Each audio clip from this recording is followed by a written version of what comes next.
update you and update you again, and then I'm gonna give you a letter and a clearance certificate. Okay, by doing that, maybe it's not free of charge, we only charge you when we pay the lawyer. When we give you 1,400 francs.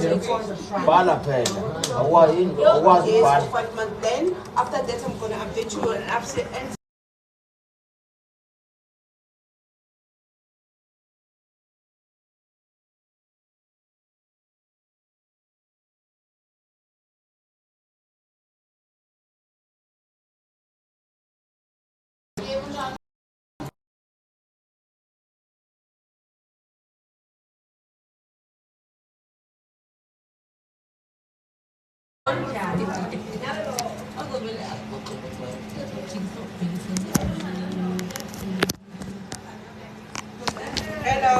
guys, khona into engayithandi eniyenzayo manje.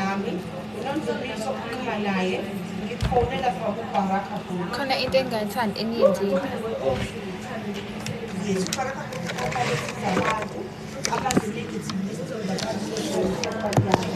Khona into engayithandi guys eniyenzile noma ngizothi eniyenzayo. Khona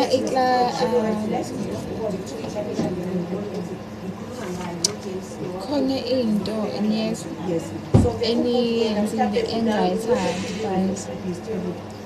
Okay, fine. Ngisize umuntu la under debt review. Mangimsiza umuntu under debt review guys, angamsiza kwase kushoda i-account number oqala ngimthola la live. Mangimthola mase ngifuna account number umuntu angidrayise angiselele nale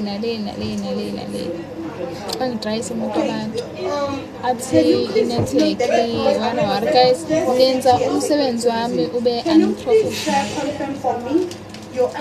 Nenza umsebenzi wami ukuthi ube unprofessional guys, and I'm trying to help you, but mina indlela nenza ngayo nenza ngathi niyenzela mina guys. Ungenzeli mina ukuthi ujabulise mina ngokuthi ufuna ukuba nami. No guys, ningayenzi leyo nto leyo. Ungenzeli mina, zenzele wena. Mina ngoba ngikusiza angenzeli mina, ngenzela wena. Okay, so okay, kwashot i-account number. Mayashot i-account number angidrayise kuzofika lesikhathi ngiyamfonela manje uthi ngiqolisa mama bengafune ukusayina apha mina, ngiyathanda ukuxoxa nawe, ngenza yonke into ngikuthandile mama. Angiyithandi kazi leyo nto, angiyithandi kakhulu, so please ngingasayenzi. Ngingasayenzi, angiyithandi.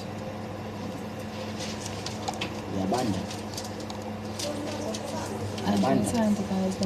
And okunye guys, khona omunye ade ngimthanda lapha under debt review. Mangimsiza ugayo under debt review sekushoda i-account number ukuthi kwazi ukuthi asebsimele. Mfana wavele wathi akayazi account number. Mayingayazi account number hamba ya Capitec. Ka-Capitec bamtshela ngo-debt cancellers. Guys, u-debt cancellers awukusizi ngalutho, ukukhokhisa ama-10,000 iy'mali ey'ngako. Babemtshela ngo-debt cancellers ka-Capitec, wangifonela back wathi mina ngeke ngisakwazi uku-accept ukusayina apha, ngisize ngoba ka-Capitec sebengitshele ngo-debt cancellers. Guys, ngiyaphinda futhi ngiyasho, uma uyibona ukuthi angisile ngale ndlela leyo ukuthi ngikusize ngayo, shesha ungichazele, ungabe usungibhalela. Njengoba ngihlezi ngi-live ngisuke ngizama ukusiza abantu asebeskenywe kakhulu.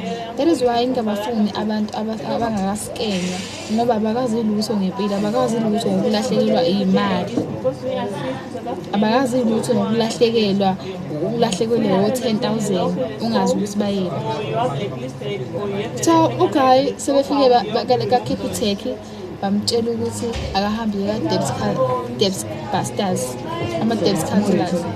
Guys, u-debt cancellers yes uyakusiza, but thatha isikhathi, ama-account akho awakhokheli kahle. Abakwazi ukususa iflag laka-debt review. Angazi ukuthi ngizoze ngintshele kangaki ngimxwayisa ngo-debt cancellers. Abakwazi ukususa iflag laka-debt review. Bayakusiza ukuphuma ka-debt review kodwa bakwazi ukulikhipha because kumele liphume iflag laka-debt review.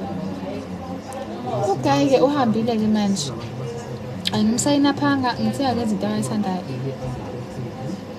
nezo. Angezinto akayithandayo ukuze akwazi ukuthi abe right yena. Hi Vision, unjani? So guys, please ngicela umsebenzi wami nowuphathe kahle, ngicela guys ukuthi sihloniphane. Uma ukuthi uthemba mina ukuthi ngikwazi ukukusiza, themba mina. Uma ukuthi uthemba omunye umuntu ukuze akwazi ukukusiza akukhiphe kule nkinga okuyona, mthembe. But awukwazi ukuthi ngithi sengiqalile ngikusayine up bese wena uzongenzela inkinga. Vision, ngizokufollow. Kuthi nje angiphathekile kahle guys. Into eniyenzayo is unprofessional. It's unprofessional ngempela. Ayikho right. And okusibili u-debt counselors guys, yabona ngizothini kubo bonke labantu laba ngizothini angifuni ukuyibeka ngabantu le, kodwa if usushizile kakhulu usuyibona ukuthi ucela ukubuyela kumamveli asakusiza, angeke ngisakwazi ukukusiza guys. Once wangishiya kokuqala ngithi ngizama ukukusiza, wathi hayi khona enye engcono, angisabuyeli kuwena. Noma ngathiwa usufuna ukuthi ngikusize, ngizokukhomba kwabanye abazokukhansela abazokwenza u-530. Ngeke ngisakhona mina ukukusiza ngibuyele kuwena. Ngiyawuthanda umsebenzi wami guys, ongiwenzayo, and ngenza sure ukuthi abantu basizakala.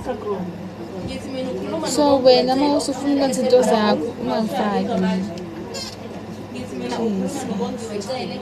Ngizama ukusiza nina, angazi-ke nina-ke uma senibona abangcono, angabe labo abangcono bazokusiza ngani ngoba phela bazokuskema.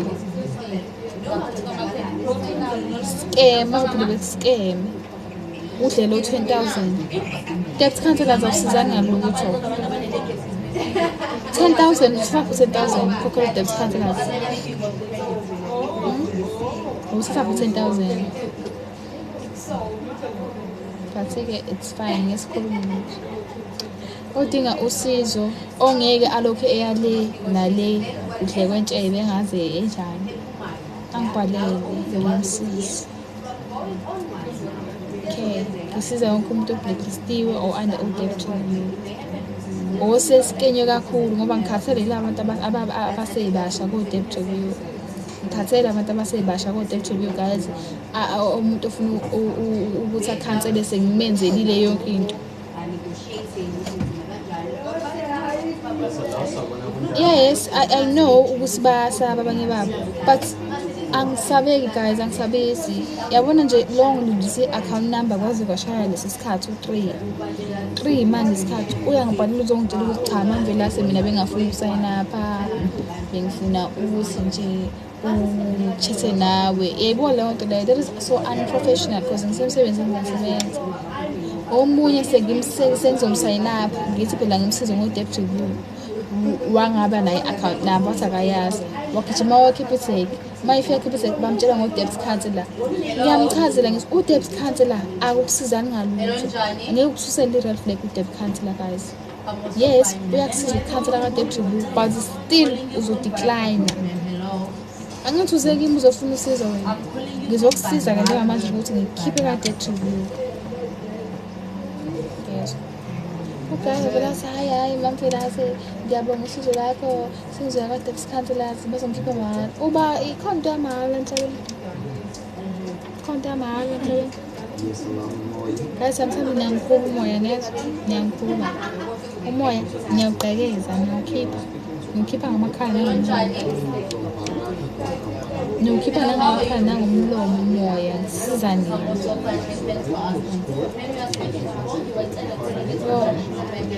After ungisizile ngakushada. Yeah, if unenkomo ngangishada, because angishadile. Ngaze angifuni ngikhuba umoya nezo. Mina angikaze ngantshontsha imali yamuntu, angaze ngaskema umuntu, angaze cha ngiphase kabi serious.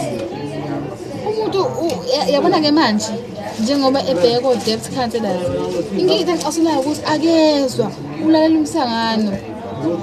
Mina siswami kuma-areas manje uyakhona ukuzisa.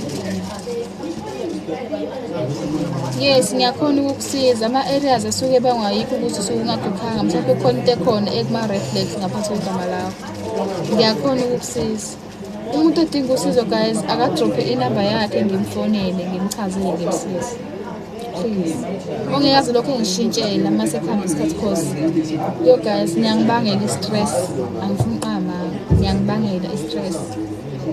Umuntu usuqalile umsiza evele ebona abanye bazokusiza ngani yabona nje manje ngoba ubheke ko-debt counselors yo hayi yo vele ngiphe leyo mali leyo vele anginayo vele imali ngithatha ungiphe leyo mali leyo ngifakela u-cash-send ku-inbox wami. Sebasi bangicika guys ngoba u-debt counselors uzobaqala phansi uzoba-scammer ke manje uzomscammer ke manje u-debt counselors 10,000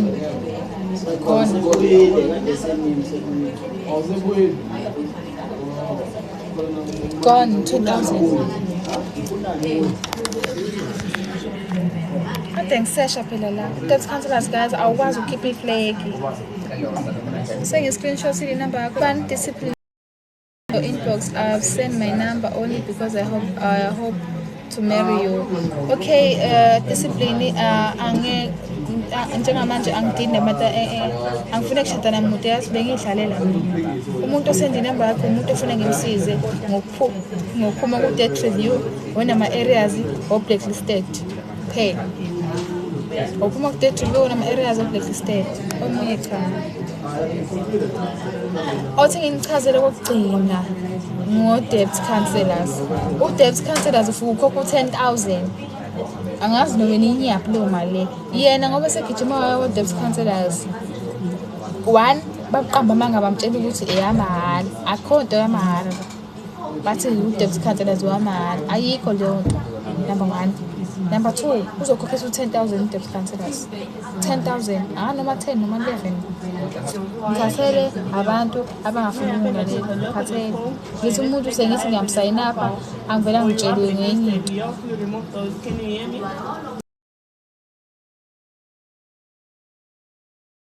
into ngekhanda ngithathele ma uzizwa ngathi ufuna uya-debt counselors uyosizakala khona hamba ku-4 10,000 shiya thina ngapha 1.4 shiya thina ngapha 7,000 hamba leyo 10,000 and ungabuyi mase usuxakekile ngoba ngiyazi uzoxakeka.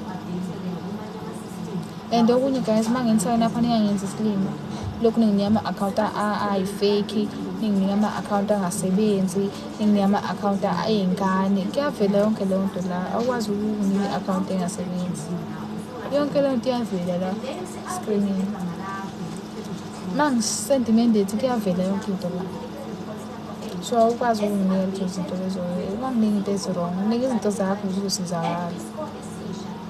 Hello Bantation. So guys niyayikhuluma inhliziyo yami yabona nje manje ku-status sami ngibhala ukuheheba le ncwadi engaka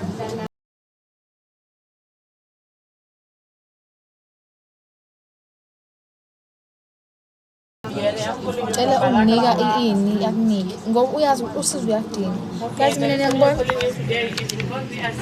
noma nanganayibona nike wazi usibona where you came iseBaraka iza wonke umuntu eSouth Africa ngisho baseMpumalanga akaze scam nje scam nakaze emsizweni wenu akekho ngiholele imali yami mina yasemsebenzini ngiholele yami imali angiholi ngakhemishi ngakhoma khona ngibuza ukuthi ngihola ngecommission yini angiholi ngecommission sisiza abantu ukuphuma ku-debt review umuntu uma under u-debt review ngiyamsiza ukuthi ngimkhiphe maye blacklistiwe ngiyamsiza ukuthi ngimenzele ama-arrangement ukuthi akwazi ukuthi abuyele i-account yakhe nakunjalo mayi-decline so angazi mase ngicela i-account ngibona ukuthi ngizoyithatha noma ngithatha ngizoyiskema noma ngizoyenzani mina ngiyayihola guys ngani ngifuna ukubona umholo wami ngiyahola mina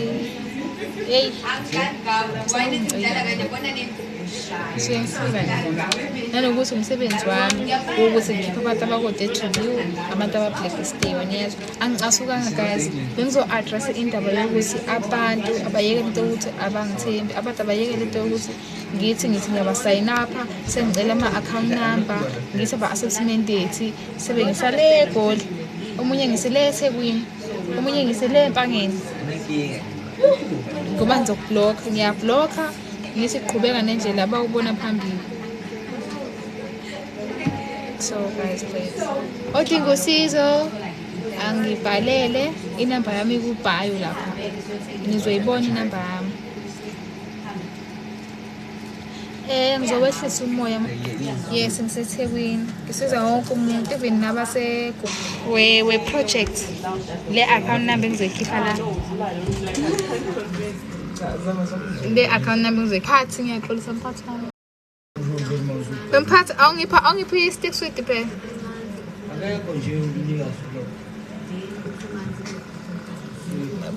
Bani PR nayi account number yami Capitec lo. Yeah, ungeze office. Yeah, ungeze office. Ufuna ukuthi nini? Noma around vele.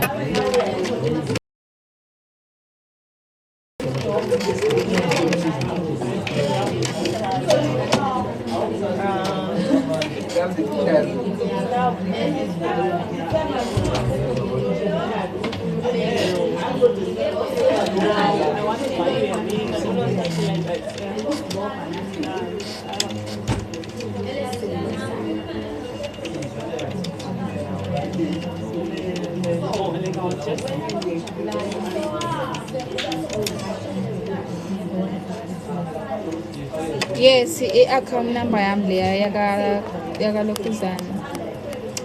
I-account number yami leya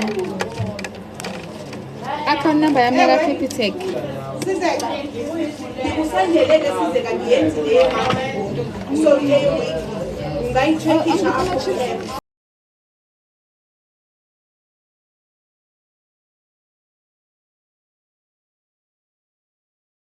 Alright, can you approve it?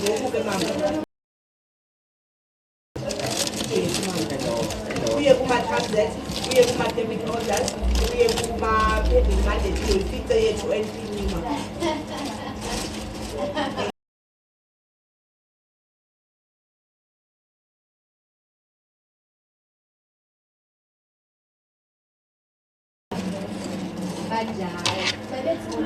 Ngomile ngathi ngahlala phansi ngidle emnandi noma ngike KFC noma ngike.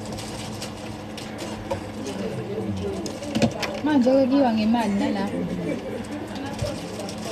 Athi nje ngahlala phansi. Ngidle KFC.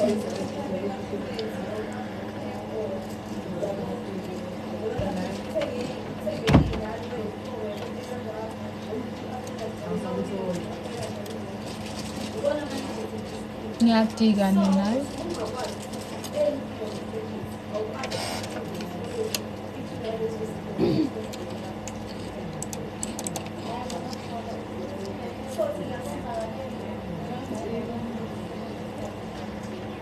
Thank you. At least my thing is smile.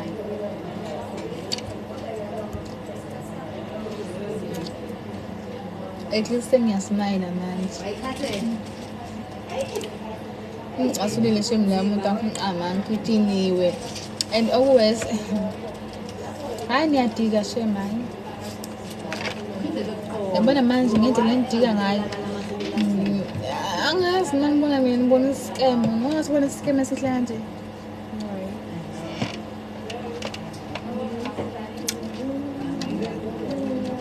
scam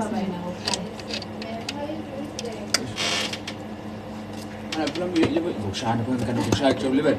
Mana pernah mewis di kut? Pernah mewis di kut kalau salon. Nggak mana aku tunggu. Aku itu pernah lihat.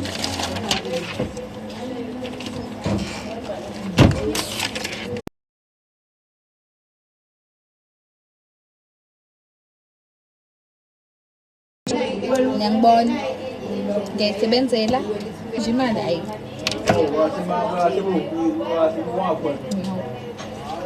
No. Wala nje lapha. Mangithatha inamba zenu la. Ku live. Mangithatha inamba zenu la. Ku live.